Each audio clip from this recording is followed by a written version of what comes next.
that's so-called white man Jesus. So-called white man Jesus. Okay? You have to notice. You have to notice. See, when you bring out information like this, hey, people have to say, well, this guy did his research. All right?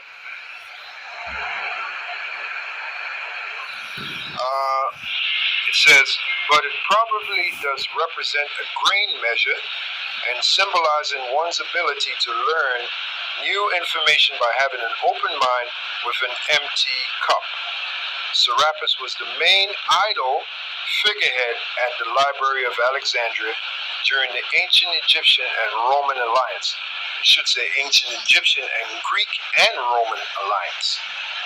Because remember, the guy who brought it about, Ptolemy the First, was Greek.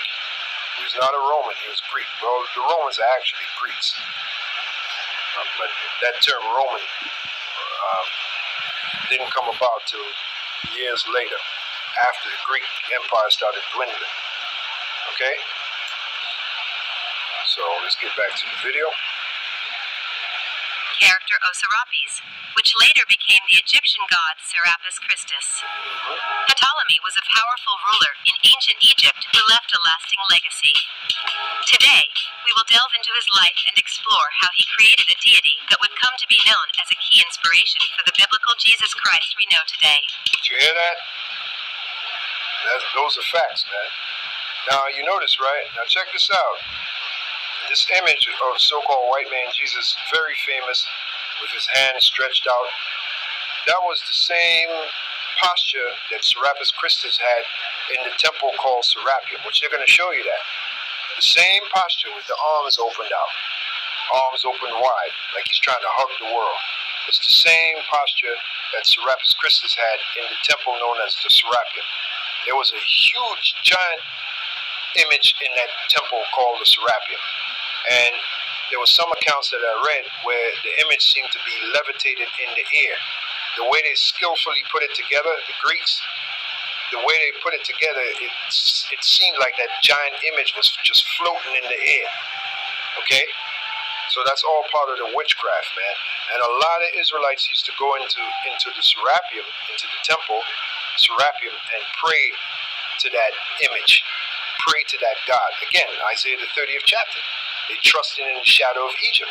Serapis Chritsus came in the shadow of Egypt. If you're worshiping so-called white man Jesus today, you're trusting in the shadow of Egypt, whether you know it or not. Let's move on. Ptolemy the First was born in 367 BC in Macedonia. He was one of Alexander the Great's most trusted generals and played a key role. Again, in the book of Daniel, the 8th chapter, it mentions what? The notable ones. We just read it. One of the notable ones was Ptolemy the First.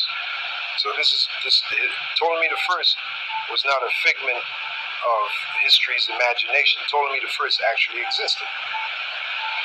Establishing the Ptolemaic dynasty in Egypt after Alexander's death. Ptolemy and the Cleopatra dynasty came out of the Ptolemaic dynasty. So Cleopatra was an Edomite. Was a shrewd politician and a skilled military strategist, and he ruled Egypt from 305 to 282 BC. One of Ptolemy's most significant achievements was the creation of Serapis Chritsus, a deity that blended aspects of Greek religion, the god Zeus, and Egyptian religion using Osiris and the Apis bull. By the way, Zeus was known as chief of the gods. He was also known as Ethiopes. All right, which the original Zeus looked like a so-called black man. Okay, and then when Esau took over those gods, Esau put a Greek face on it. That's why if you type in Zeus today, you'll see him look like a so-called white man. That's when the Greeks came in and took over. Like the scriptures say, he covered the faces of the judges thereof. He didn't just do that for our gods, our true gods, which the Heavenly Father, His only begotten Son. Esau also did that for the other fake gods of the other nations. He put his face on them. Okay, case in point, Zeus. Okay, so Serapis Chritsus was based upon Osiris, which goes back to Egypt during the Hamite, when the Hamites were controlling Egypt. and then Apis the bull, which you had many Israelites that worshipped the bull in ancient Egypt. As a matter of fact, that's how Jeroboam was able to get the Israelites to follow him. He brought out 2 calves, as in bulls. All right, so Israel was heavy into bull worshiping of the bull. So that shows you that Ptolemy the First did his history. He knew how to conquer the Israelites. He knew how to get them. So when he created that fake god Serapis, he based it upon Osiris, which many Israelites were worshiping Osiris. Even to this day, you got Israelites that worship Osiris. Okay, the Egyptian fake god. All right? And you got Israelites that worship Apis the bull worship, especially back then. Serapis, which later became Serapis for short. He was depicted as a Serapis. The title Serapis is a combination of Osiris and Apis the bull. So don't forget that. It goes back to Egypt. Both deities goes back to Egypt. Again, Isaiah 30:1. Woe unto you that go down to Egypt and trust in the shadow of Pharaoh. That will be a shame. See? Greek religion, the god Zeus, and Egyptian religion using Osiris and the Apis bull, called Serapis, which later became Serapis for short. He was depicted as a powerful god with an imposing beard, often holding a staff or a cornucopia. Ptolemy commissioned the construction of a massive temple in Alexandria, next to the Library of Alexandria, called the Serapeum Library. Now, all of this information is also brought out in the movie Agora, which the term Agora means marketplace. You should check that movie out. In the movie, they show you the priesthood of Serapis. They also show you the image, the giant image in the temple known as the Serapeum, which later was burnt down. Okay? So what we're looking at is the origins of so-called white man Jesus. That's what we're looking at. Dedicated specifically to Serapis Chritsus, and was one of the largest and most significant religious centers in the ancient world. Ptolemy intended for Serapis to serve as a unifying force for the diverse. Look at that. Now this might be a still from the movie Agora. You see that giant image there? Can you see that? That is Serapis Chritsus. Does that look familiar? Let's think about, what is that called? Christ of the Andes, located in Brazil. Let's type that in, Christ of the Andes. And you'll see the origin goes back to Serapis. You can't get around it. Christ of the Andes. All right? Located in the Andes Mountains. Here we go. All right, let's get the images. There you go. This image here is also known, this is located, I forgot what part of Brazil. And to this day, you got our people worshiping this nonsense. This giant image. See how big that image is? This is called Christ at the Andes. Notice the posture, right? Notice the posture. The same posture that Serapis had, right? In the temple called Serapeum. You see? This is not so-called white man Jesus said. This is Serapis with the same posture, the same layout as Christ of the Andes has. Look at that. So how can you not say that the one you call Jesus Christ, so-called white man Jesus, didn't come from Serapis Chritsus? You can't deny it. They got the very same posture. Damn near wearing the same garment. Okay? Yeah, here's another look at it. Christ is known as Christ of the Andes. Okay. Look at that. Open arms, blessing the city. Open arms, the same thing. For the diverse. The same thing with Serapis Chritsus. Open arms. How are the things of Esau searched out, huh? There you go, man. Let's get back to the video. for the diverse peoples of Egypt. He believed Ptolemy commissioned the construction of a massive temple in Alexandria, next to the Library of Alexandria, called the Serapeum Library, dedicated specifically to Serapis Chritsus, and was one of the largest and most significant religious centers in the ancient world. Ptolemy intended for Serapis to serve as a unifying force for the diverse peoples of Egypt. He believed that by Serapis is still around today, except it's known as White Man Jesus. Okay, Christ of the Andes. Essentially Christ. So really, IUIC, they're teaching in the name of Christ.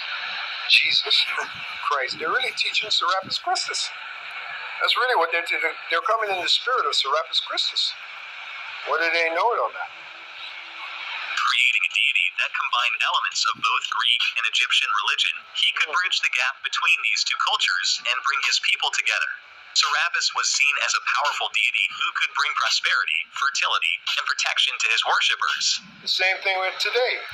So-called White Man Jesus is known as a powerful deity. Many of our people still worship so-called White Man Jesus, praying to it, bowing down to it, weeping before it.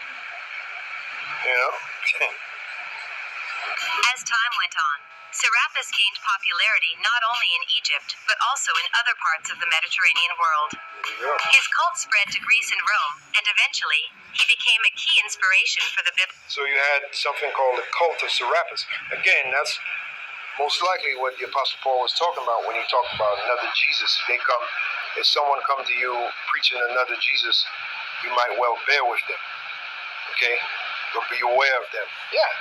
Because you had Israelites that were heavy into the cult of Serapis, basically worshiping the so-called white man as God. That was the beginning of Israelites worshiping the so-called white man as God, worshiping Serapis Chritsus, which was a figment of Ptolemy I's imagination based upon ancient Egypt. How about that? Character Jesus Christ. The similarities between Serapis and Jesus. His cult spread to Greece and Rome, and eventually, he became a key inspiration for the biblical character Jesus Christ. There you go.